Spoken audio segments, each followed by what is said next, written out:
ಉಲ್ಲಂಘಿಸಿದವರಿಗೆ ಕಾನೂನು ಕ್ರಮ ಕೈಗೊಳ್ಳಲಾಗುತ್ತದೆ. திருமலையில் அரசியல் சார்ந்த உரைகள் நிகழ்த்துவது, எதிர்ப்புக்குரிய காட்சிகளை உருவாக்கி சமூக ஊடகங்களில் பதிவிடுவது கடுமையாக தடை செய்யப்பட்டுள்ளது.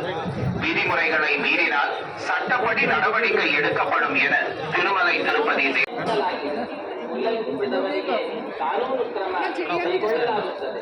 In Tirumala, making political speeches and creating objectionable reels and posting them. ಉಲ್ಲಂಘಿಸಿದವರಿಗೆ ಕಾನೂನು ಕ್ರಮ ಕೈಗೊಳ್ಳಲಾಗುತ್ತದೆ. And posting them on social media is strictly ಕೈಗೊಳ್ಳಲಾಗುತ್ತದೆ. ವೆಂಕಟೇಶಾಯ. ಉಲ್ಲಂಘಿಸಿದವರಿಗೆ ಕಾನೂನು ಕ್ರಮ ಕೈಗೊಳ್ಳಲಾಗುತ್ತದೆ. ಇದು